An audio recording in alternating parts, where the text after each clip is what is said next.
When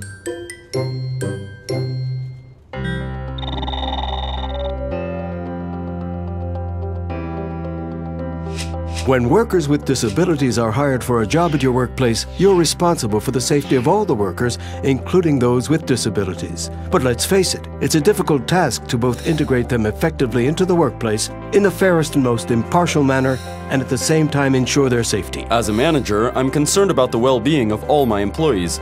Safety is a top priority at all times. Safety signs, protective gear, etc. And when a person with a disability comes along and I don't know exactly what his needs are, my concern becomes even greater. And you as safety consultants for the CEO are a link that is essential for the employing of workers with disabilities. If the employee has a disability, we have to take that into account when we write the safety instructions and procedures, and when we consider the safety directives at work. It's important to take into account the many factors and details that create a safe workplace, but in reality, through the implementation of some simple principles, we can integrate safely employees with disabilities into the workplace, which will be beneficial both for them and for the workplace.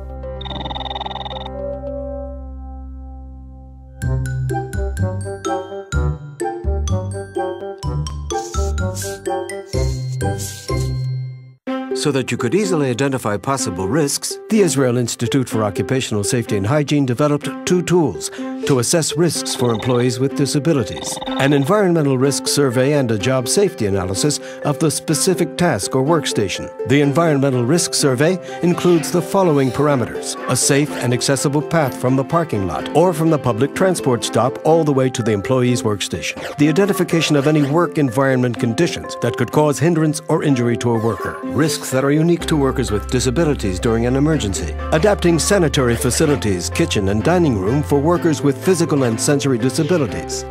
Risks that result from a work environment not adapted for workers who are in need of aid equipment, such as a cane, a walker, a wheelchair, a motorized chair, or crutches. An environmental risk review assesses just how much a disability increases risk to the worker. Up to now, we reviewed the work environment, but what are the risks at the workstation itself?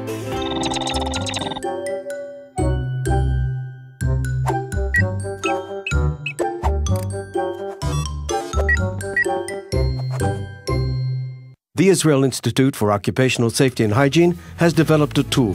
The plant safety officer observes the work process together with the worker's supervisor and determines at each stage of the process whether the worker could possibly get injured depending on his disability. Okay, so tell me about the lighting. It's not too hot for you at the workstation when all the lights are on? These are specially designed lights.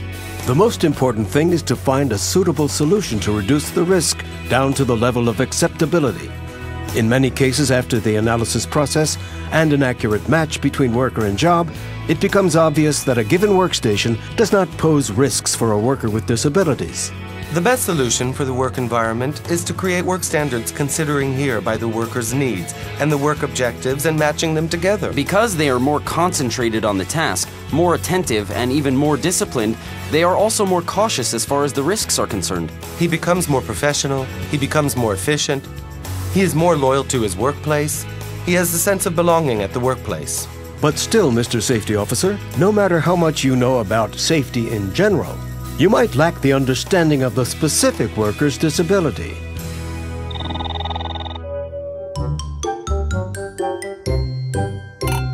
A person with disabilities knows well his disabilities, and that person knows what he or she can or cannot do. You need to discuss with the worker his or her disability for you to figure out the impact of his or her disabilities in terms of getting the job done. They know themselves best. They're fully aware of their limitations.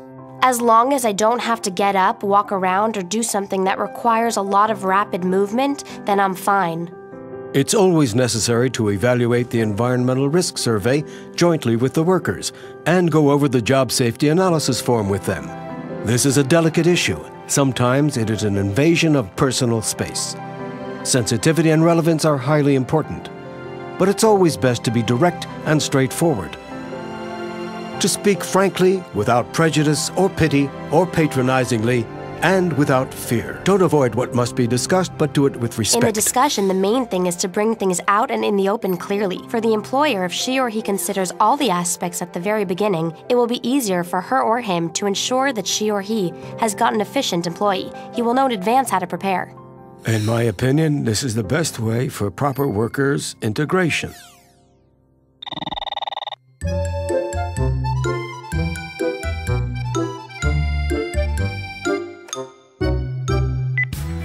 We've come to the third safety principle. Sometimes a safety officer detects a risk and is not certain whether it's serious and needs to be taken care of. This is the process of risk assessment. If you lack relevant knowledge on a subject, there are experts available for employing workers with disabilities, and they know about noise, lighting, ergonomics, hazardous materials, and about specific disabilities. They can help to evaluate the exact level of risk. Just pick up the phone, call us, and we'll come to your workplace. We have instructors throughout the entire country. All our instructors, or almost all of them, have special training, and they have the experience on how best to assist the employer.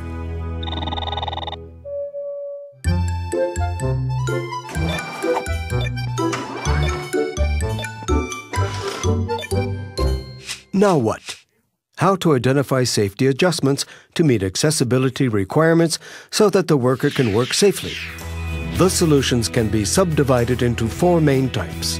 Engineering solutions, various aids that compensate for disabilities to improve sight, hearing, or mobility, work method modifications, personal protective equipment, and further instruction.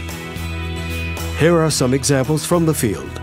A worker with a sight disability works with a special PC with a magnifying glass on the monitor and a Braille keyboard. The safety sign fonts are enlarged, and in fact all the other workers benefit from improved safety conditions also. For workers on wheelchairs, the door frames are widened. Most of the adjustments, as you can see, are not very complicated at all, and in most cases they do not require extreme measures. But let's look at the actual cost of such adjustments.